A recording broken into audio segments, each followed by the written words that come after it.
তাবারাকাল্লাযী বিয়াদিহিল মুলক ওয়া হুয়া আলা কুল্লি শাইইন কাদির। আল্লাহ রাব্বুল আলামিন বলেন, সর্বভৌমত্ব এবং ক্ষমতার মালিক হলেন আমি একমাত্র আল্লাহ। ক্ষমতা দেওয়া না দেওয়ার মালিক হলাম আমি একমাত্র আল্লাহ। লক্ষ্য করে দেখুন ভাইরা আমার, আল্লাহর নবীর একজন সাহাবী মুতার যুদ্ধেন। সাহাবীরা যখন বিজয়ী হলেন, একজন সাহাবীর পায়ের একটা জুতা ফিতা ছিঁড়া গেল। ওই সাহাবী গনিমতের মাল থেকে একটা ফিতা ওনার পায়ের মধ্যে লাগায়া ফেললেন। যুদ্ধের শেষ হওয়ার পরে যখন গনিমতের মাল যখন বন্টন করতেছে, যার যার বন্টনের মালগুলি সমস্ত সাহাবীরা যার যার বাড়িতে নিয়ে চলে গেল। আল্লাহর নবীর সাহাবী বলেন, ইয়া রাসূলুল্লাহ, ইয়া হাবিবাল্লাহ, ওগো নবীজি, আমি একটা গনিমতের মাল থেকে এক জোড় ফিতা আমি নিয়েছিলাম। ওগো নবীজি, কিয়ামতের মাঠে আল্লাহ আমাকে মাফ দিব কি দিব না? আল্লাহর নবী বলেন, রে সাহাবীরা, এই যুদ্ধের মধ্যে যতজন সাহাবী অংশগ্রহণ করেছে, যতজন সাহাবী অংশগ্রহণ করেছে, প্রত্যেক সাহাবীর বাড়িতে কি তুমি মাপ নিতে হবে, না হলে কিয়ামতের মাঠে ওই জুতার ফিতা নিয়ে তুমি দাঁড়াইতে হবে। সাহাবীরা একজোর ফিতা আত্মসাৎ করার কারণে আল্লাহর নবী বলেন, প্রত্যেক সাহাবীর বাড়িতে কি তুমি মাপ নিতে হবে, কারণ এই ফিতার মালিক যারা যুদ্ধের ময়দানে অংশগ্রহণ করেছে সমস্ত সাহাবীরা। এই জন্য ভাইরা আমার, আমরা যাই আত্মসাৎ করি না কেন, যত কিছু লুণ্ঠন করি না কেন, কিন্তু কিয়ামতের মাঠে সব কিছু দুর্নীতি আত্মসাদের মাল কাঁধে নিয়ে দাঁড়াইতে হবে। এই জন্য প্রথম আয়াত রাখলাম। 2 নম্বর হলো আল্লাহ রাব্বুল আলামিন বলেন, আল্লাযী যিনি খালাকাল মাউতা ওয়াল হায়াতা। আল্লাহ রাব্বুল আলামিন বলেন, আমি তোমাদেরকে বানাইছি মরণ এবং জীবন। আল্লাযী যিনি খালাকাল মাউতা ওয়াল হায়াতা, তোমাদের মরণ এবং জীবন যিনি সৃষ্টি করেছেন। আল্লাহ পাক মরণ আগে আনলেন, হায়াত পরে নিলেন। মরণের কথা কেন আগে আনলেন, হায়াতের কথা কেন পরে নিলেন? আল্লাহ পাক বলেন, যারা আমি আল্লাহর নিয়ামত পাইয়া নিয়ামতের শুকরিয়া আদায় করবে, শুকরগুজার করবে, আমি আল্লাহ তাদেরকে নিয়ামত বাড়াইয়া দিই। সুবহানাল্লাহ কইতেন না? জোরে কোন সুবহানাল্লাহ। লাইন শাকারতুম লাযীদান্নাকুম ওয়া লাইন কাফারতুম ইল্লা আযাবি লাশাদীদ।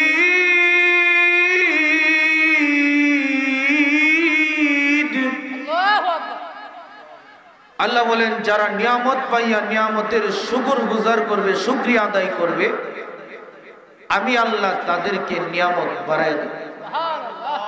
আর যারা নাফরমানি করবে, শুকরিয়া আদায় করবে না, তাদের কাছ থেকে আমি আল্লাহ নিয়ামত ছিনিয়ে এনে তাদের জন্য শক্ত আযাবের ব্যবস্থা। আল্লাহ পাক আমাদেরকে বলেন, ঈমানদাররা আখিরাতের প্রতি দৃঢ় বিশ্বাস করতে হবে। একই দৃঢ় বিশ্বাস। বিশ্বাস আর দৃঢ় বিশ্বাস দুইটার মধ্যে পার্থক্য আছে, ঠিক কিনা জোরে করো। আল্লাহ পাক সূরা বাকারার প্রথম দিকটা বলেন, ওয়াবিল আখিরাতি হুম ইউকিনুন।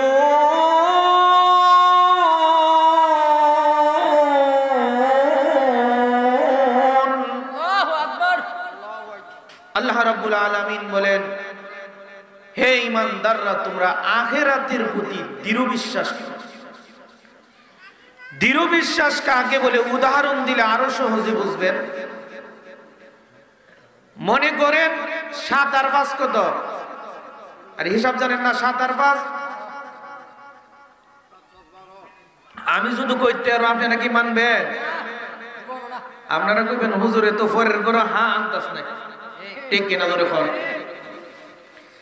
সাত আর পাঁচ যেমন 12 দৃঢ় বিশ্বাস কর, ঠিক তেমনি ভাবে আখিরাতের প্রতিও এমন দৃঢ় বিশ্বাস রাখতে হবে, ঠিক কিনা ধরে ফর। তাই আল্লাহ রাব্বুল আলামিন আমার যেই সূরা আপনাদের সামনে তেলাওয়াত করেছি 29 পারার সর্বপ্রথম সূরা সূরা মুলক। এই সূরার ফজিলত এবং শানে নজুল কিছু আলোচনা করব আপনাদের সামনে।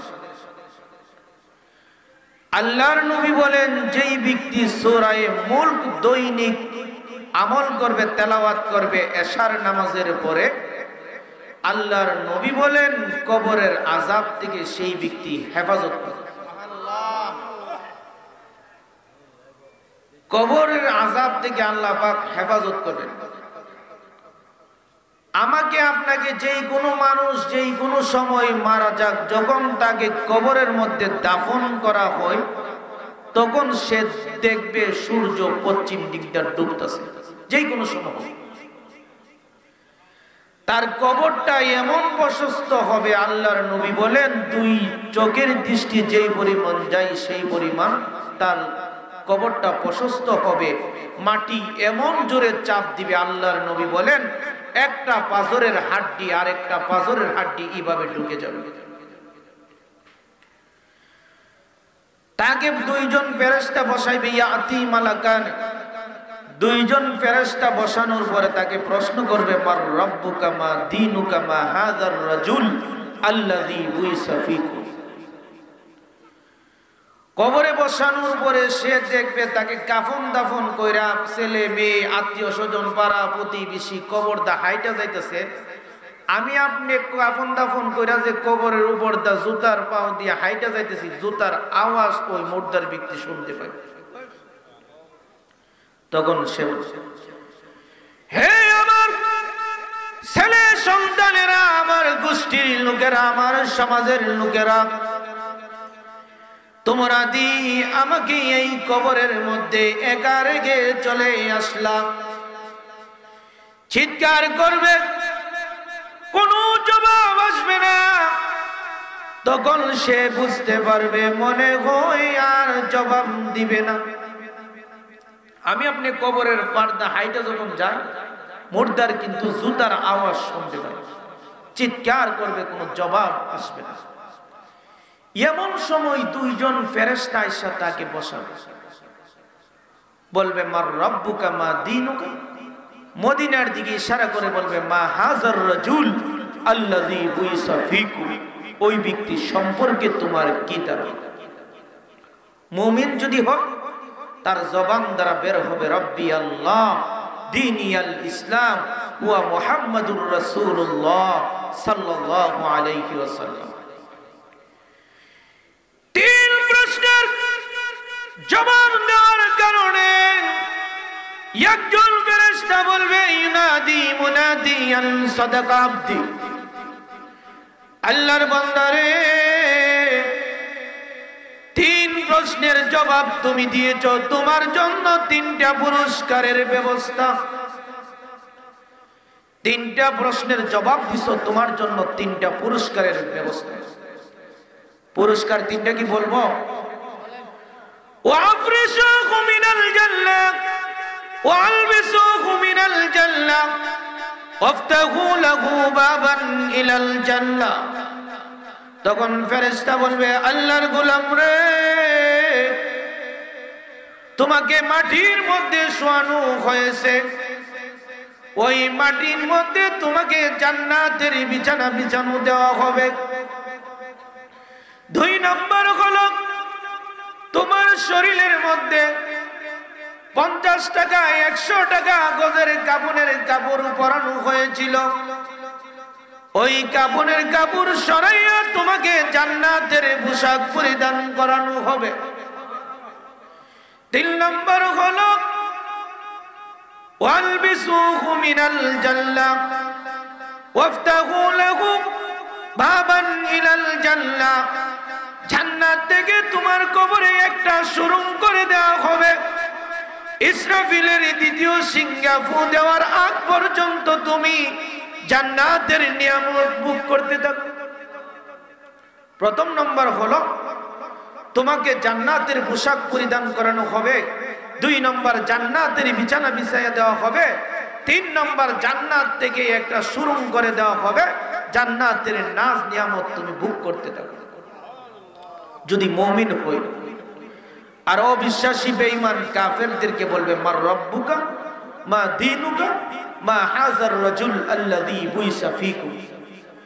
যারা বেঈমান কাফের তারা বলবে লা আদরি লা আদরি লা আদরি, কোনো জবাব দিতে পারবে না। বেঈমান কাফেররা 3 প্রশ্নের জবাব করবে, মুমিনদেরকেও করবে, কিন্তু বেঈমান কাফেররা উত্তর না দেওয়ার কারণে তাদেরকে 3টা আযাবের ব্যবস্থা। নাউযুবিল্লাহ কইতেন না। 1 নম্বর হলো ওয়া আফরিশুহু মিনান নার, তাদেরকে জাহান্নামের পোশাক, আগুনের পোশাক পরিধান করায় দাও। 2 নম্বর হলো ওয়া আলবিসুহু মিনান নার, জাহান্নামের আগুনের বিছানা তাকে বিছায়া দাও। 3 নম্বর হলো আফতাহু লাহু বাবান ইলান নার, জাহান্নাম থেকে আগুনের একটা সুরুং করে দাও, সে আযাব ভোগ করতে থাকবে। চিন্তা করেন, সেই কবরের আযাব থেকে রেহাই দিবে, মুক্তি দিবে যদি কোনো ব্যক্তি সূরা মুলক তেলাওয়াত করে এশার নামাজের পরে 30টা আয়াত। তখন সে দেখবে কবরটা এমন প্রশস্ত, মাটি চাপ দেওয়ার জন্য আসতেছে। আল্লাহর নবী বলে এমন জোরে চাপ দিবে, একটা পাঁজরের হাড্ডি আর একটা পাঁজরের হাড্ডি এইভাবে ঢুকে যাবে। তখন সে দেখবে তার বুকের উপরে একটা পাখি বসা, একটা চড়ুই পাখি, একটা কত বড়, সেই পাখিটা তার ডানা প্রশস্ত করে এইভাবে রাখবে যাতে মাটি চাপ দিতে না পারে। আচ্ছা, এই পাখি কি রক্ষা করতে পারবে? তখন সে বলবে যেইভাবে মাটি আসতেছে এই পাখি তো আমাকে বাঁচাইতে পারবে না। তখন পাখির জবান আল্লাহ পাক খুলে দিবে। সুবহানাল্লাহ। রে আল্লাহ, তুমি মনে করেছো দুনিয়ার চড়ুই পাখি আমি নই, আমি গোলাম আল্লাহর কালাম সূরা মুলক পাখির সুরত ধরে তোমার বুকের উপর বসে রইলাম। তুমি দুনিয়াতে এশার নামাজের পর সূরা মুলক তেলাওয়াত করতা, সেই সূরা মুলকের আমল তুমি করতা। আমি আমার ডানাকে প্রশস্ত করে রাখলাম, তোমার কবরটা যতক্ষণ পর্যন্ত জান্নাতের বাগান না হবে ততক্ষণ পর্যন্ত আমি একটু সরব না। সেই সূরা মুলক 29 পারার সর্বপ্রথম সূরা। যদি কোনো ব্যক্তি এশার নামাজের পরে আমল করে, দৈনিক আল্লাহ পাক তার ইন্তিকালের পরে কবরের আযাব থেকে হেফাজত করবে। মন থাকবে তো? 29 পারার সর্বপ্রথম সূরা সূরা মুলক। মুলক শব্দের শাব্দিক অর্থ হলো রাজত্ব বা ক্ষমতা। আল্লাহ পাক এই সূরার প্রথম দিক দিয়ে বলেন তাবারাকাল্লাযী বিয়াদিহিল মুলক, পূর্ণময় তিনি অথবা বরকতময় তিনি, আল্লাযী যিনি, বিয়াদিহিল মুলক যার হাতে রাজত্ব, যিনি সর্বভৌমত্বের মালিক, ক্ষমতার মালিক কে? আরে আমরা রুমগায় কো ক্ষমতা দেওয়া নেওয়ার মালিক। আমাদের সাবেক প্রধানমন্ত্রী স্বৈরাচার সরকার বলেছিল আমরা ক্ষমতা থাকবো 2041 পর্যন্ত, অর্থাৎ 41 সাল পর্যন্ত। বুঝছেন না? আল্লাহ বলেন ক্ষমতা দেওয়া নেওয়ার মালিক হলাম একমাত্র আমি আল্লাহ। আরে জোরে কর না। ক্ষমতা দেওয়া নেওয়ার মালিক হলেন একমাত্র আল্লাহ। ক্ষমতার মালিক কোনোদিন জনগণ হতে পারে না। বাংলাদেশের প্রধানমন্ত্রী শেখ হাসিনাকে এই 5 আগস্ট বাংলাদেশ ত্যাগ করে পলায়ন করে ভারতে চলে যাবে, এই দেশের কোনো মানুষও বিশ্বাস কল্পনা করে নাই। আল্লাহ পাক দেখায়া দিল ক্ষমতার মালিক কোন মানুষ নয়, ক্ষমতার মালিক হলাম একমাত্র আমি আল্লাহ। আমি আল্লাহ যাকে ইচ্ছা তাকে বসাই, আমি আল্লাহ যাকে ইচ্ছা তাকে ক্ষমতার থেকে বের করে দিই। ঠিক কিনা ধরে কর? কিচ্ছু একটা কইতাম নি, বনের রব হইল সিংহ আর বাঘ আর শিয়াল। বনের রাজা সিংহ, বাঘ আর শিয়াল তিনটা মিল্লা গেছে শিকারি করতে। শিকারি করছে একটা হরিণ, একটা গাধা আর একটা খরগোশ। তিনটা শিকারি করছে নামচন। বনের রাজা সিংহ বাঘটিকে মামু মানুষ তিনজন শিকার করছি, তিনটাতে বন্ডক করে দে। বাঘটাকে মামু আপনি হলে বনের রাজা সিংহ, সবার ঊর্ধ্বে সর্দার, আপনি যেহেতু বড় আপনি গাদাটা হিবেন, তারপরে যেহেতু আমি হরিণটা, শিয়াল যেহেতু সুডুস শিয়ালে খরগোশটা খাইবে। বনের রাজা সিংহ গো যদিও গাদা বড় কিন্তু চর্বি এবং গোশত মজা হইল হরিণের। ঠিক কিনা ধরে কর? রাগের সুরে বাঘের একটা তারফা দিছে, বাঘে তো তারফার সুরে চেহারা মোরা লাল হয়ে দূরে গেছে গা। শিয়ালে এই তারফার সুরে দূরে গিয়ে পড়তেছে লা ইলাহা ইল্লা আনতা সুবহানাকা ইন্নী কুনতু মিনাজ জালিমিন। শিয়াল প্রাণীর মধ্যে সবচেয়ে বড় সালাক, গিয়া দূরে গিয়ে পড়তেছে লা ইলাহা ইল্লা আনতা সুবহানাকা ইন্নী কুনতু মিনাজ জালিমিন। শিয়ালে কই তারফা শুধু আমার উপরে পড়তো, বাঘের উপরে পড়ছে, বাঘ তো ঠিক আছে, আমার উপরে তললে জমিনের নিচে যায় না, হে গিয়ে দূরে হত মেনুস পড়তেছে।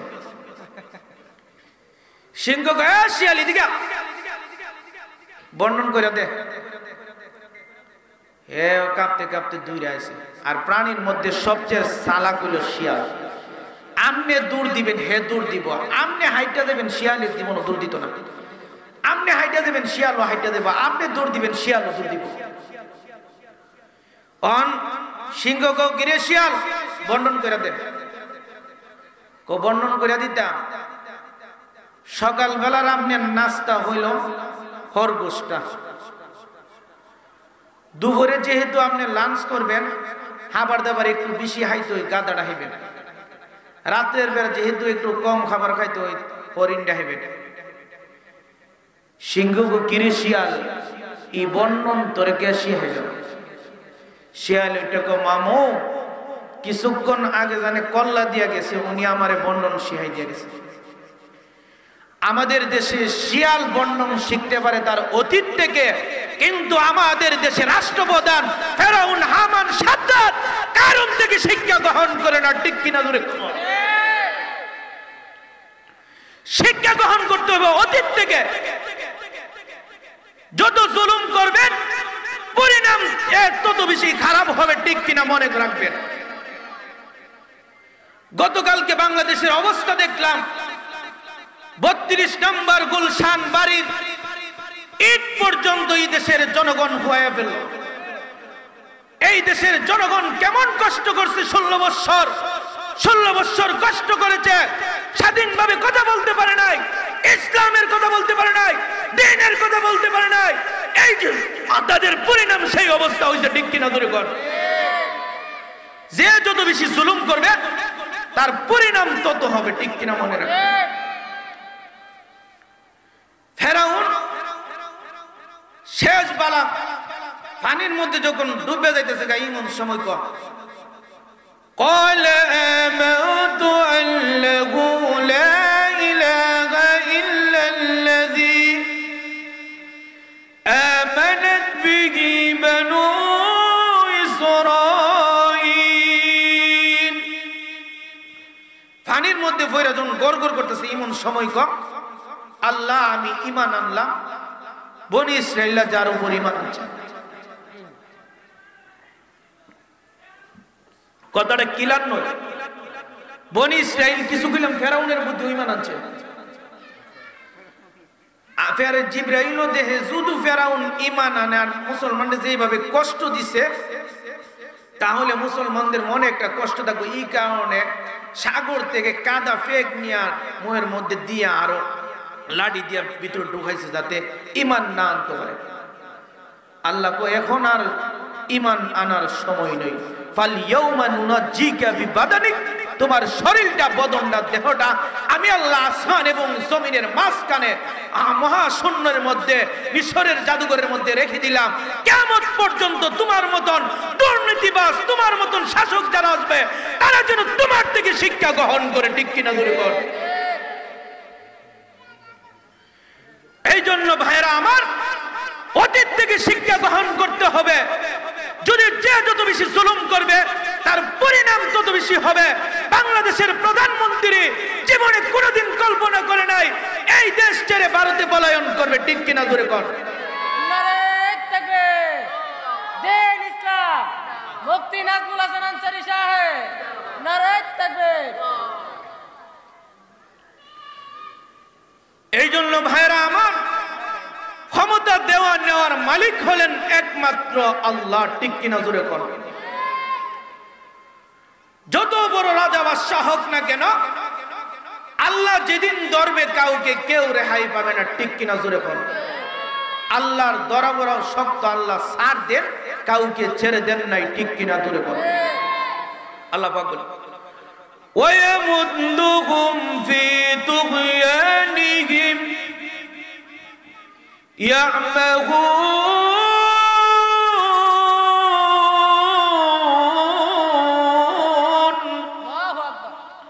আল্লাহ বলেন আমি আল্লাহ ছাড় দে, কাউকে ছেড়ে দেই না।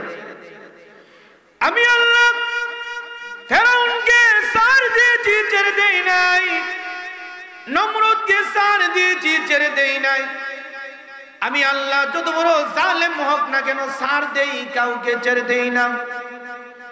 আমি আল্লাহর তোমাকে ধরার শক্তি ক্ষমতা আমি আল্লাহর কাছে আছে। এই জন্য আমি আল্লাহ তোমাকে সঙ্গে সঙ্গে ধরি না। যেহেতু তোমাকে ধরার শক্তি ক্ষমতা আমার আছে, এই জন্য আমি আল্লাহ তোমাকে ছাড় দিলাম, ছেড়ে দিলাম। আমি আল্লাহ তোমাকে ছাড় দিলাম, ছেড়ে দিলাম। অবশ্যই তোমাকে ধরার ক্ষমতা শক্তি আমি আল্লাহর আছে। ঠিক কিনা ধরে বলো। এই জন্য যিনি রাষ্ট্রপ্রধান হবেন, যিনি মন্ত্রী হবেন, এমপি হবেন, ওনার দায়িত্ব পুরা রাষ্ট্রের। আমরা দেশে তো মেম্বার হইবার লাগে পাগল হইয়া যাবে। কিয়ামতের মাঠে মেম্বার যত গম চুরি করছেন, টিন চুরি করছেন, টেন্ডারবাজি কইরা যত বাটপারি সিটারি দামদালি কইরা চুরি করছেন, সব কাঁধে নিয়ে দাঁড়ায়। মন্দির জনগণ কইবে আরে তোমারে মেম্বার বানাইছিলাম চুরি করতে, আজকাল জানি চুরি করছো, সব তোমার কান্দে। কান্দ দাঁড়ায়। গম সুপ 1 টন মারছে, আল্লাহের শক্তিও দিব 1 টন গম কান্দের মধ্যে থাকবে। টিন চুরি করছে, টিন কান্দের মধ্যে থাকবে। লর্ডের বদলা বাস ডুয়াইছে, লর্ডও কান্দের মধ্যে থাকবে। বুঝেন না? কোরআন সুন্নাহর জ্ঞান নাই, এই জন্য দুর্নীতি বাড়ে। কোরআন সুন্নাহর জ্ঞান যদি থাকতো, এই দেশে কোনোদিন দুর্নীতি থাকতো না। ঠিক কেন জোরে রোডের বদলা বাস ঢুকাইতে। ঠিক কিনা জোরে কর। খলিফাতুল মুসলিমিন হযরত উমরের জামানাত উনি রাত্রে ঘুরে ঘুরে দেখতো কি কি অবস্থা। একদিন উনি এক পাহাড় গেছে, সফর অবস্থায় ক্লান্ত, গিয়া দেহে এক রাখাল ফোলা বকরি চড়াইতেছে, গিয়া দেহে দুধ দহন করে হাইতেছে। উমর কো গিরে রাখাল, অনেক দূর সফর করে আসছি, ক্লান্ত, আমাকে 1 গ্লাস দুধ দিয়ে দাও অথবা বিক্রি করে দিও। রাখাল কো মালিকে আমারে খাইবার অনুমতি দিছে, আপনারে দেওয়ার অনুমতি দিছে না। আর এই দেশের বাদশা যে উমর, এই রাখাল চিনছে না। উমর কতে কিছু টিয়া তুমি তুই এটা খরচ করতে পারবে, দিলাম না। খলিফাতুল মুসলিমিন হযরত উমর কো তোর একটা বুদ্ধি দেই, জঙ্গল যেহেতু তুই বকরি চড়াইতেছ, একটা বকরি কম দামে আমার কাছে বিক্রি কইরালা, মালিকের গিয়া করবে বাঘে হাইলেছে। এমন কত বকরি চড়াইতে গেলে বাঘ হাইলে, আর তুই টিয়াটা খরচ করবি। খলিফাতুল মুসলিম দিয়ে রাখাল কো লাম্বা তো কই মইলেন না, বুদ্ধি বুঝি মাথাত নাই। মালিককে তো ফাঁকি দিলাম, আরশের মালিক মহান আল্লাহকে আমি কেমনে ফাঁকি দিব? সুবহানাল্লাহ কইতেন না? মালিককে তো আমি ফাঁকি দিতে পারবো, আমার আল্লাহকে আমি কিভাবে ফাঁকি দিব? খলিফাতুল মুসলিমিন কো আমার দেশের রাখাল এর অবস্থায় নেই। সুবহানাল্লাহ, উনি চোখের পানি ছেড়ে দিয়ে কাঁদে, প্রভু আমার দেশের রাখালের ভিতরে কোরআনের বই আছে, তোমার বই আছে। যদি ভাইরা আমার দেশের এমপি মন্ত্রী মেম্বার চেয়ারম্যান যদি রাখালের মতন কোরআনের বই আল্লাহর বই যদি থাকতো, কোনদিন জনগণের টাকা জনগণের মাল আত্মসাৎ করতো না। চেয়ারম্যান মেম্বার যে পরিমাণ দুর্নীতি করে, আমাদের দেশের প্রধানমন্ত্রীর যে বুয়া উনি হলো 400 কোটি টাকার মালিক, মূল্য ডর করে। কালকা দেখলাম 400 কোটি টাকার মালিক, 4 কোটি না 400 কোটি টাকার মালিক।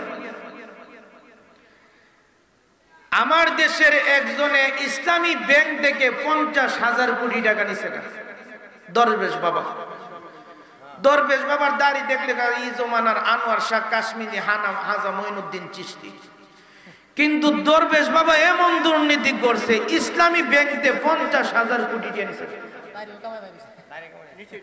বাঁচার জন্য। এরপরে শিপ কইরা সদরঘাট ডেঙ্গু নৌকার মধ্যে পচা পানির মধ্যে বইয়া দিছে। আল্লাহ সার দেন ছেড়ে দেই না, কিয়ামতের মাঠে তো জবাব দিতে হইবে। এখনো জেলের মধ্যে তোমার কেডা কইছি নিতা করতা, তোমার কারণে আজকে বাজারও হাটে ঘাটে বন্ধের মুখ দেখাইতাম পারি না। মেম্বার চেয়ারম্যান এমপি মন্ত্রী জন চুরি টুরি কইরা জমা ক্ষমতাকালীন তো পাওয়ার তাহে দেখলো কেউ দেখে না, ক্ষমতা গাইলে চাইলে এরপরে চুরি দুর্নীতি যা করছেন সব বাইর, এরপরে জেল জন নেয়। এরপরে আরে বাবারে বাবা কিমন কাম করছি, যে ফুতাইক তোমার কারণে বাজার ও সমাজে মুখ দেখাইতাম পারি না, ঠিক কিনা ধরে। খলিফাতুল মুসলিমিন হযরত উমর বলেন, আমার দেশের রাখালের ভিতরে আল্লাহর বই গেছে। আমার দেশের এমপি মন্ত্রী সরকারি কর্মকর্তা যদি আল্লাহর বই থাকতো, কোনোদিন দুর্নীতি করতো না, ঠিক কিনা জোরে কর। এক একটা মন্ত্রী টাকা দুর্নীতি করতে করতে এমন টাকার মালিক হইছে, 1000 কোটি টাকা নিছে টাকাই গুনে। খলিফাতুল মুসলিমিন হযরত উমর শাসন আমলে উনি একদিন রাত্রের বেলা বাইরেছে, কে কোন অবস্থায় বাইরে গিয়ে দেখে অনেক দূর মাঘমায়া শীত, আবার ফোটার ফোটার বৃষ্টিও পরে, এমন সময় দেখে এক মহিলা কি জানে পাহাড়ের মধ্যে রান্না করতেছে, আর 3 সন্তান আত্মনাদ করতেছে। আত্মনাদ বলা হয় ওই কান্নাকে যেই কান্না মানুষের হৃদয় এবং অন্তরের মধ্যে লাগে। খলিফাতুল মুসলিমিন হযরত ওমর বলেন, এত গভীর রাজনীতি কে তুমি? মহিলা জবাব দে, ওই সাহাবীর বাড়ি যিনি কিছুদিন পূর্বে যুদ্ধের ময়দানে শাহাদাত বরণ করেছেন। খলিফাতুল মুসলিমিন হযরত ওমর বলেন, মাগো আপনার 3 সন্তান আত্মনাদ করতেছে কেন? মহিলা জবাব দেয়, আমার ঘরে কোনো বড় মানুষ নেই, আমার স্বামীও নেই, বড় কোনো ছেলেও নাই, খানার অভাবে আমার 3 সন্তান আত্মনাদ করতেছে। খলিফাতুল মুসলিমিন হযরত উমর ওই সময় রাষ্ট্রপ্রধান। খলিফাতুল মুসলিমিন হযরত উমর বলেন, তাহলে আপনার ঘরে যে খাবার নাই, এই দেশের বাদশা উমরে জানাইছে। মহিলা বলেন, লম্বা তো কম হইলেন না, কোরআন হাদিসের জ্ঞান কি নাই?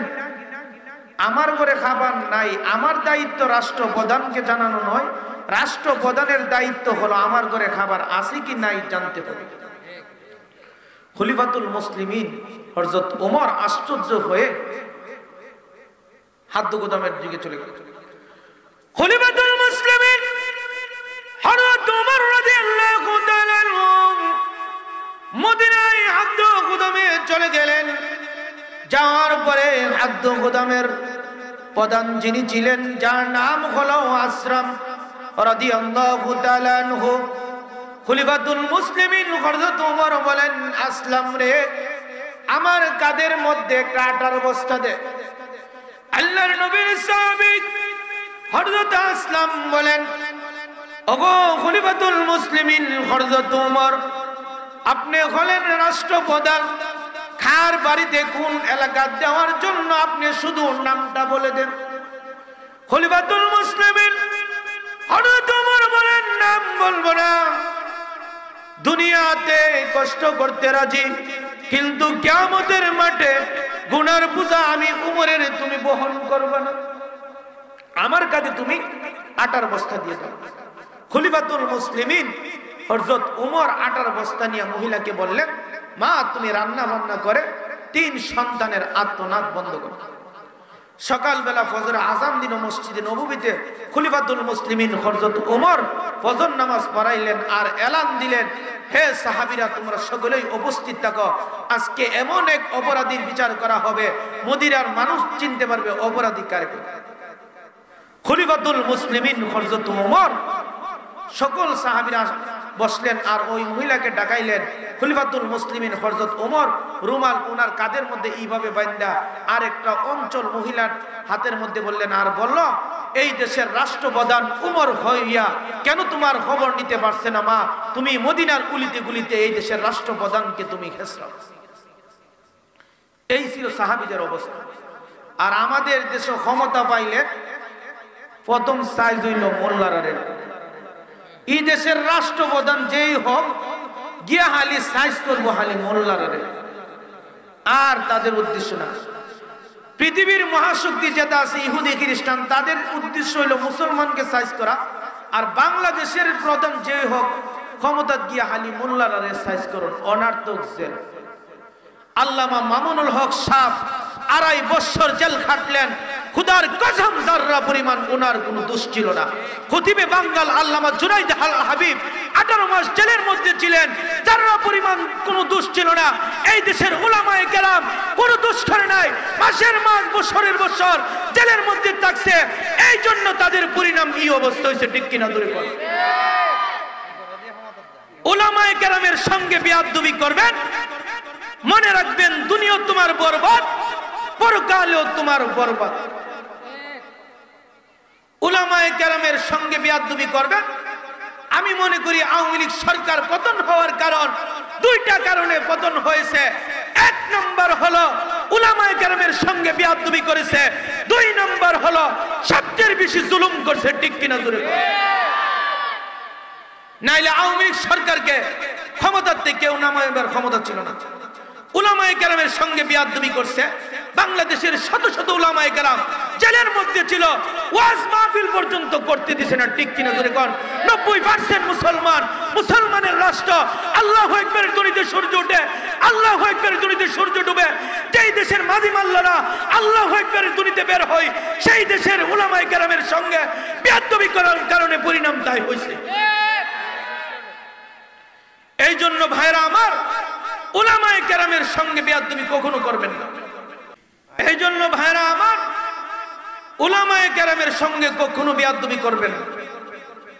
যেই সমস্ত উলামায়ে কেরাম সারা জীবন হাদিস পড়াইছে, ক্বালা হাদাসানা হাদাসানা হাদিস পড়াইছে, ওই সমস্ত উলামায়ে কেরামকে অন্যায় ছাড়া মাসের মাস বছরের বছর জেলের মধ্যে রাখছে, অন্যায় ছাড়া। আর দুর্নীতিবাজরা সোনা বন্ধুর গান গায়ে হাঁটে। ঠিক কিনা জোরে করে। বেশ্যা মহিলা ছিল পুরিমুনি, তার ঘরের মধ্যে টাকা অভাব ছিল না, মদ পেন্সিডিল আবার আড্ডাখানা। সেই পুরিমুনিকে জেল থেকে মুক্তি দেয়, সোনার বন্ধুর গান গায়ে মুক্তি দেয়। আর উলামায়ে কেরামকে গুড়ের মধ্যে উঠায়, হাতের মধ্যে হ্যান্ডকাপ, পায়ের মধ্যে বিড়ি। উলামায়ে কেরামের সঙ্গে বেয়াদবি করবা, পরিণাম সবচেয়ে বেশি হারাম হবে। এই জন্য ভাইরা আমার, যতদিন থাকবো ইসলাম নিয়ে থাকবো, যতদিন থাকবো কোরআন নিয়ে, যতদিন থাকবো কোরআন হাদিস নিয়ে। সর্বপ্রথম আমার পরিচয়, আমি একজন মুসলমান। আমার পরিচয় আওয়ামী লীগ নয়, আমার পরিচয় বিএনপি নয়, আমার পরিচয় জামাত নয়, আমার পরিচয় হলো আমি একজন মুসলমান। ডান কানে আজান হয়েছে, বাম কানে একামত হয়েছে, আমার সর্বপ্রথম পরিচয় হলো আমি মুসলমান, আর কোনো আমার পরিচয় নয়। প্রত্যেক মুসলমান সতর্ক থাকবেন, আমি আপনি মুসলমান, ঈমানের উপর অটল থাকবো। আমার আপনার হাত চলে যাইতে পারে, জীবন চলে যাইতে পারে, পা চলে যাইতে পারে, সব কিছু চলে যাইতে পারে, মাগার ঈমান ছাড়তে পারি না। ঠিক কিনা জোরে বলো। সেই ঈমানের বিনিময়ে আল্লাহ পাক এই পৃথিবীর 10টার সমান জান্নাত দান করবেন।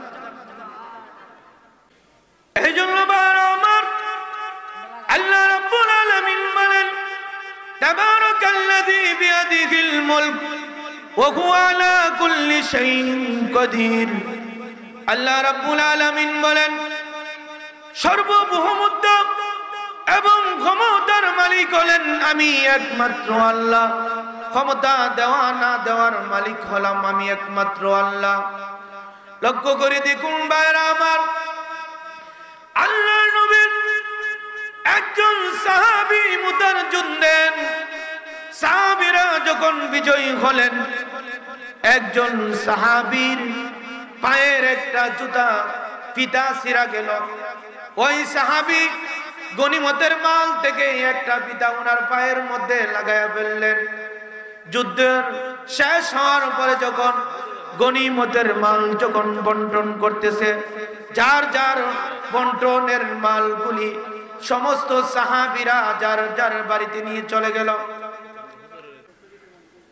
এই জন্য আমার আল্লাহর নবীর সাহাবী বলেন, ইয়া রাসূলুল্লাহ, ইয়া হাবিবাল্লাহ, ওগো নবীজি, আমি একটা গনিমতের মাল থেকে এক জোড় ফিতা আমি নিয়েছিলাম।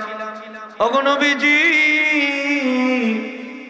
কিয়ামতের মাঠে আল্লাহ আমাকে মাফ দিব কি দিব না? আল্লাহর নবী বলেন, রে সাহাবীরা, এই যুদ্ধের মধ্যে যতজন সাহাবী অংশগ্রহণ করেছে, যতজন সাহাবী অংশগ্রহণ করেছে, প্রত্যেক সাহাবীর বাড়িতে কি তুমি মাপ নিতে হবে, না হলে কিয়ামতের মাঠে ওই জুতার ফিতা নিয়ে তুমি দাঁড়াইতে হবে। সাহাবীরা একজোর ফিতা আত্মসাৎ করার কারণে আল্লাহর নবী বলেন, প্রত্যেক সাহাবীর বাড়িতে কি তুমি মাপ নিতে হবে, কারণ এই ফিতার মালিক যারা যুদ্ধের ময়দানে অংশগ্রহণ করেছে সমস্ত সাহাবীরা। এই জন্য ভাইরা আমার, আমরা যাই আত্মসাৎ করি না কেন, যত কিছু লুণ্ঠন করি না কেন, কিন্তু কিয়ামতের মাঠে সব কিছু দুর্নীতি আত্মসাদের মাল কাঁধে নিয়ে দাঁড়াইতে হবে। এই জন্য প্রথম আয়াত রাখলাম। 2 নম্বর হলো আল্লাহ রাব্বুল আলামিন বলেন, আল্লাযী যিনি খালাকাল মাউতা ওয়াল হায়াতা। আল্লাহ রাব্বুল আলামিন বলেন, আমি তোমাদেরকে বানাইছি মরণ এবং জীবন। আল্লাযী যিনি খালাকাল মাউতা ওয়াল হায়াতা, তোমাদের মরণ এবং জীবন যিনি সৃষ্টি করেছেন। আল্লাহ পাক মরণ আগে আনলেন, হায়াত পরে নিলেন। মরণের কথা কেন আগে আনলেন, হায়াতের কথা কেন পরে নিলেন? আমার আপনার দৃষ্টিতে জীবন আগে, পরে মরণ, কিন্তু আল্লাহ পাক বলেন, আল্লাযী যিনি খালাকাল মাউতা ওয়াল হায়াতা, তোমাদের মরণ এবং জীবন সৃষ্টি করেছেন। মরণ কেন আগে আনলেন? আল্লাহ রাব্বুল আলামিন আরেক আয়াতে বলেন, তোমরা নিষ্প্রাণ ছিলে, তোমাদের দেহের মধ্যে কোনো প্রাণ ছিল না, মরই ছিল। আয়াত বলবো, কাইফা তাকফুরুনা বিল্লাহ ওয়া কুনতুম আমওয়াতান ফাআহইয়াকুম। কাইফা তাকফুরুনা বিল্লাহ, তোমরা কেমন করে, কেমনে, কিভাবে আমি আল্লাহর সঙ্গে নিমুখারামি করো, নাফরমানি করো। ওয়া কুনতুম আমওয়াতান ফাআহইয়াকুম, তোমরা নিষ্প্রাণ ছিলে, প্রাণ ছিল না, দেহের মধ্যে জীবন ছিল না, আমি আল্লাহ তোমাকে প্রাণ দিলাম, জীবন দিলাম, হায়াত দিলাম, লাইফ দিলাম। ঠিক কিনা জোরে বলো। কেমনে? মার রেহেমের ভিতরে মানুষকে বানানোর, সৃষ্টি করার যে উপকরণ, ওই নাপাক পানিটা মার রেহেমের ভিতরে আল্লাহ পাক ছোট ছোট ফেরেশতা মোতায়েন করে রাখছে। ফেরেশতারা হাতের তালুর মধ্যে নিয়ে বলে, প্রভু প্রভু, কাজে লাগাবো নাকি নষ্ট করে ফেলবো? কাজে লাগাইলে ছেলে বানাবো নাকি মেয়ে বানাবো? আঙ্গুল 20টা দিব না 22টা দিব? চৌকের সেন্টার ঠিক লাগবো না, ঘুরাইয়া দিব। আল্লাহ বলেন ফেরেশতারা রে, আঙ্গুল 20টা দিবা না 22টা দিবা, চৌকের সেন্টার ঠিক লাগবে না, ঘুরাইয়া দিবা, বলার দরকার নেই। আমি আল্লাহর লৌহে মাহফুজ একটা বুট আছে, ওই বুটের মধ্যে সে জন্ম হওয়ার 50,000 বছর আগে আমি আল্লাহ লৌহে মাহফুজের মধ্যে তার ছবিটা অঙ্কন করে রেখে দিয়েছি। আঙ্গুল 20টা হবে না 22টা হবে, চৌকের সেন্টার ঠিক থাকবো না, ঘুরাইয়া দিব। সে পুরুষ হবে না মেয়ে হবে, বলার দরকার নেই। লৌহে মাহফুজ থেকে দীক্ষা তুমি তাকে বানাইলাম।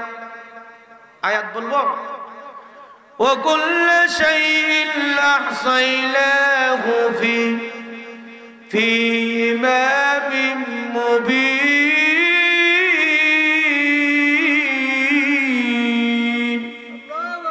ওয়া কুল্লু শাইইন আহসাইনাহু ফি ইমামিন মুবিন, আই ফি কিতাবিন মুবিন। লৌহে মাহফুজে আমি আল্লাহ তাকে অঙ্কন করে রাখছি, তুমি তারে দীক্ষা বানাইলাম। আমি আপনার জন্ম হওয়ার 50,000 বছর আগে তকদিরে লিখা লাগছে, কেডাকুল সামবাড়ির মালিক হইব, ব্রাহ্মণবাড়িয়ার কয়টার বাড়ির মালিক হইব, মইন কইকানি জমিনের মালিক হবে, কয়টা বাড়ির মালিক হইব। মানুষ জন্ম হইবার 50,000 বছর আগে তকদিরে লিখা লাগছে। তাহলে কেন দুর্নীতি, চুরি, দুর্নীতি, সুদ, ঘুষ হাইয়া কেন জমাইতাম? আমি মনে করেন সুদে ঘুষে হারাম হাইয়া জমাইলাম, আর কবর গিয়া ফারহামো আমি আর জিফুদাত বিল্ডিং তাকিয়া বুক করব, এটার নাম জ্ঞানী হতে পারে না, ঠিক কিনা? জ্ঞানী তো ওই ব্যক্তি যে পরকালের সামান আগে তৈরি করছে, ঠিক কিনা? জোরে একটা ঘটনা কইতাম নি, বাদশাহ হারুনুর রশিদের জমানার মধ্যে একজন আল্লাহর ওলি দরবেশ ছিল, যার নাম হলো বাহলুল। সে বাড়িঘর সাইরা গুরুস্থানে একটা কবরের মধ্যে বাসা বাঁধা থাকে। বাদশাহ হারুনুর রশিদ কো, বাহলুল তোর মতন বেকল আর বিহু এমন পাইছি না, বাড়িঘর সাইরা তুই কবরস্থানে গিয়ে তা হয়েছে নে, আমি তোর একটা লাঠি দিলাম, তোর চেয়ে বেকল বিহু যারে পাবি লাঠিটা হাতিয়া দে।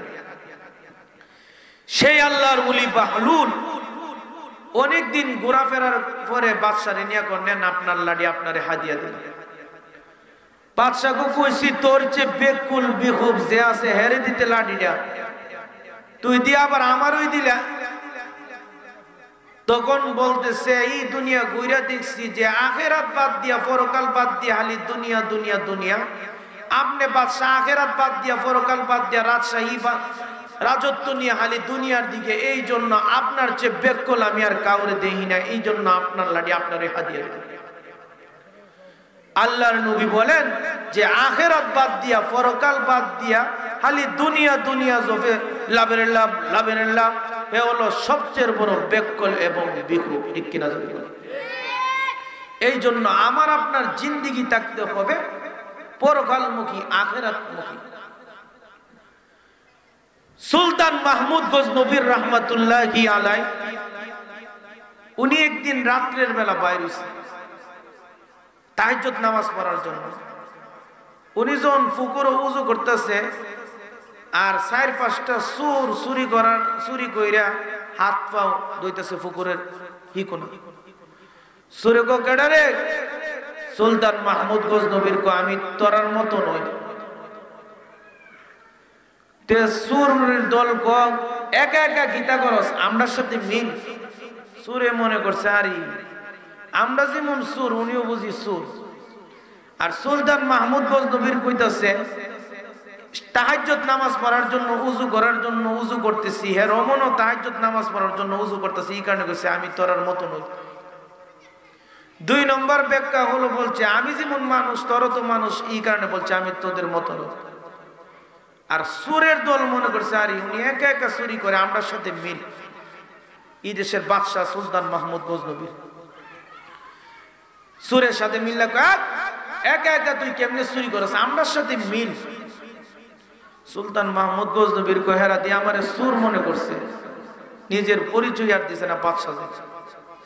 সুলতান মাহমুদ গজনবীর কতে চুরি জানে করস কার কি কোয়ালিটি গুণ আছে বেকুল সুকল দিয়ে গেলাম চুরি করে না চোর যারা সালক সুতুর তাহে একটা ওইটা আমার এমন ক্ষমতা মজনুনের মতন নাক আমার নাহের গ্যারান্দা মাল কোথায় আছে আমি বাইর করে লাইতাম মজনুনের কথা কেন বললেন লাইলি যখন মারা গেছে রাত্রের বেলা কাফন দাফন করে কবর দিচ্ছে মজনুনকে আমার লাইলি কই তোমার লাইলিরে কবর দিলেছি মাটির গ্যারান শূন্য কইলেছি এটা আমার লাইলির কবর এই কারণে সুরক আমার না কইল মজনুনের মতন মাল কই আছে আমি বাইর করে নিতে সুলতান মাহমুদ গজনবীর কো তোরই দরকার আর একটা তোর কি গুণ একক শুধু গড় তালা তাই গিট তালা তাই আমি হাত বুলাই লই গিট তালা হইলা নাই আরেকটা রেখো তোর কি গুণ কো কুত্তা কি কইতাছে আমি বলতে পারি ও তেরো দরকার 4 নম্বরটা রেখো তোর কি গুণ রে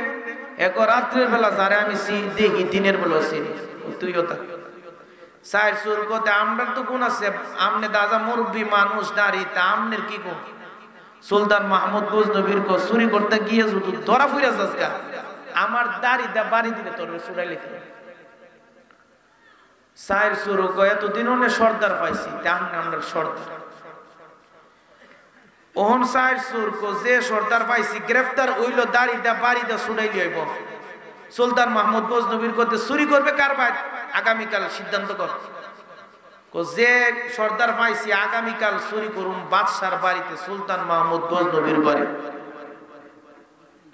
সুলতান মাহমুদ গজনবীর বাড়িতে তে বাদশা কোতে চল আগামীকাল গেছে গিয়া দে গিট তালা হেজেম নেজেম গিট খুলে লাইছে অন কুত্তা কইতেছে বো বাদশা কো গিরে কুত্তা দি কেউ করতেছে গীতা কো অর্থটা বুঝলাম না কুত্তা দি কো মালিক বলে সাথে আছে আচ্ছা মালিক সাথে আসেনি অর্থটা তো আজকে বুঝতাছি না হে কইলাম অর্থ বুঝতাছি ঠিক হই অর্থটা আজকে বুঝতাছি না কুত্তা দি কইতেছে মালিক বলে সাথে আছে চুরি করলে করো বাদশা কয় ডাক সুলতান মাহমুদ কো তুই বুঝছ না সাথে টিকো বুঝছ না আরেকটা কো তুই মাল কই আছে গ্রাম পূজা বাই করছে সকাল বেলা মাল বন্টন মন্ডন করে যার যার বাড়িতে দিছে সুলতান মাহমুদ গজনবীর কো যে কোয়ালিটির সুর 3 দিনের দেশ ইন্ডিয়ার কাছে বিচালাই করবে কিনা জোরে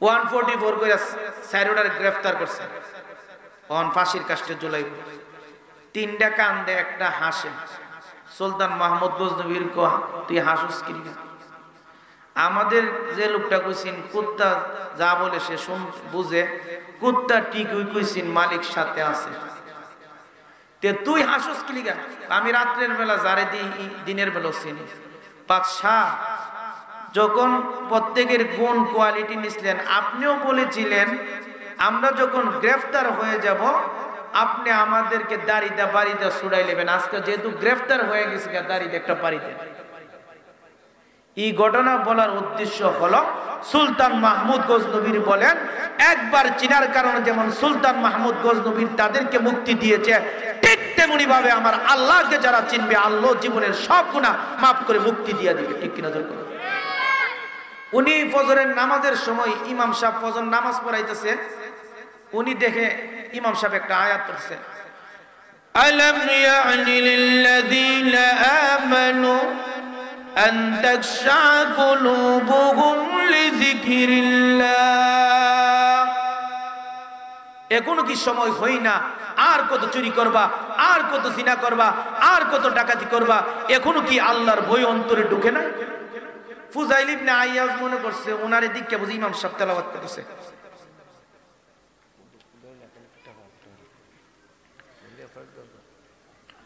তখন ফুজাইল ইবনে আইয়াজ ইমাম সাহেবের ডাকাইলেন ডাকায় বলতেন হুজুর ফজরের নামাজের সময় আপনি কি তেলাওয়াত করছেন বলেন ইমাম সাহেব ডাকাতকে দিকে তরতরিয়া কাঁপতেছেন কোনা কিছু করে না আয়াতটা কি বলছেন বলেন তখন বলতেছেন আলাম ইয়ানি লিল্লাযিনা আমানু আন তাখশা কুলুবুহুম লিযিকরিল্লাহ হে ঈমানদাররা এখনো কি সময় হয় না আর কত চুরি করবা আর কত ডাকাতি করবা আর কত সুদ খাইবা আল্লাহর ভয় কি অন্তরে এখনো ঢুকে না ফুজাইল ইবনে আইয়াজ এই আয়াতটা তার জীবন পরিবর্তন করে দিল সে বলেন, ইমাম সাহেব আমি তওবা করলাম, জিন্দেগিতে আর কোনোদিন ডাকাতি করব না। ও মনাসিনী কার বাড়িতে কি চুরি করছি সব লিস্টি, বাড়ির সম্পদ যা আছে সব কিছু বিচ্ছা প্রত্যেকের বাড়িতে যে চুরি করছি নিয়ে দিয়েছে। এক ইহুদির বাড়িতে গেল দিনের বেলা। ইহুদি ব্যক্তি বলেন, এ ফুজাইল ইবনে আইয়াস কি লিখাইছো? আপনার বাড়িতে যেন চুরি করছিলাম, যেটা চুরি করছিলাম ওইগুলা দেওয়ার জন্য আর আপনার কাছে মাপ নেওয়ার জন্য। ইহুদিকে সিস্টেম বুঝি পাল্টাইছে, আগে করতে রাত্রে ডাকাতি, এখন দিনও করবে। ইহুদি করতে লাখ, তুই তা কেন, আমি করতে আইতেছি। ইহুদি ব্যক্তি গড় থেকে একটা বাজারের ব্যাগ দা কিছু মাটি আইন না ওনার কাছে দিলেন, বললেন এই ব্যাগটা নিয়ে আমার ঘরে নিয়ে দিও। ফুজাইল ইবনে আইয়াস বলেন, মাপ তো নিতে হইব, দেন ব্যাগ নিয়ে ঘরের ভিতরে দিলেন। ইহুদি ব্যক্তি বলেন, আপনি যে তওবা করছেন, মাফ করছি কি করছে না, আমি পরীক্ষা করার জন্য ব্যাগটা হাতে দিলাম। কোনো ব্যক্তি যদি হাঁটি দিলে তওবা করে, আল্লাহ যদি তার তওবা মাফ করে, সে মাটিতে ধরলে মাটি স্বর্ণে রূপান্তরিত হয়ে যাবে। ফুজাইল ইবনে আইয়াস, তোমাকে পরীক্ষা করার জন্য আমি একটা মাটির মধ্যে, ব্যাগের মধ্যে মাটি দিলাম, তুমি যখন হাত দিয়া ব্যাগটা আমার ঘরের ভিতরে নিলা, দেখলাম মাটি স্বর্ণে রূপান্তরিত হয়ে গেল। ফুজাইল ইবনে আইয়াস অনেক লম্বা ঘটনা, উনি দুনিয়ার থেকে বিদায় হয়ে যাবে এমন সময় ওনার স্ত্রী বলতেছে, স্বামী হে, আপনার তো কোনো ধন সম্পদ নাই, দুইটা স্ত্রী রাইখা গেলেন, দুইটা মেয়ে রাইখা গেলেন, দুইটা মেয়ে উপযুক্ত, আপনি তো কোনো কিছু রাইখা গেলেন না ধন সম্পদ। তখন ফুজাইল ইবনে আইয়াস বলতেছে, প্রভু তুমি বলেছো ইল্লাল্লাযীনা ক্বালু রাব্বুনাল্লাহ, ও প্রভু তুমি বলেছো যারা রবকে স্বীকার করবে, যারা রবকে স্বীকার করবে, 2 নম্বরের উপর যারা অটল থাকবে, তোমার শর্ত তুমি তাদের জন্য কোনো বই নেই, চিন্তা নেই। আমার 2টা মেয়ে উপযুক্ত, 2টা মেয়েকে রেখে গেলাম, তুমি তার জিম্মাদার। ফুজাইল ইবনে আইয়াস ওনার স্ত্রীকে বললেন, 2টা মেয়েকে আরবের পাহাড়ের মধ্যে রাইখা তুমি চলে আসবে। অনেক লম্বা ঘটনা। ওনার স্ত্রী 2টা মেয়েকে পাহাড়ের মধ্যে রাইখা বলে, প্রভু আমার স্বামী ফুজাইল ইবনে আইয়াস তোমার শর্ত পালন করছে। শর্ত কি? ইন্নাল্লাযীনা ক্বালু রাব্বুনাল্লাহ সুম্মা ইসতাকামু, তোমাকে রব বলে স্বীকার করেছে, এর উপর অটল থাকছে। আমার স্বামী তোমার শর্ত পুরা করছে, তুমি আমার স্বামীর শর্তগুলো পুরা করে দাও। তখন ফুজাইল ইবনে আইয়াজের স্ত্রী 2টা মেয়ে যখন রাইকে আসলো, এমন সময় তৎকালীন যুগের বাদশাহ পাহাড় দিয়ে যাইতেছে, দেখে 2টা মেয়ে, তখন বলতেছে আমার 2টা ছেলে উপযুক্ত আছে, যদি আপনার 2টা মেয়েকে বিবাহ দেন, আমার 2টা ছেলেকে দিয়ে বিবাহ করাই নিব। আল্লাহ পাক যে বলেছে ইন্নাল্লাযীনা ক্বালু রাব্বুনাল্লাহ সুম্মা ইসতাকামু, যদি আমি আপনি বলি আমাদের রব আল্লাহ, যদি এর উপর অটল থাকি, তাহলে আল্লাহ পাকও আমাদের শর্ত সবকিছু পুরা করব। এখন আপনাদের সামনে যিনি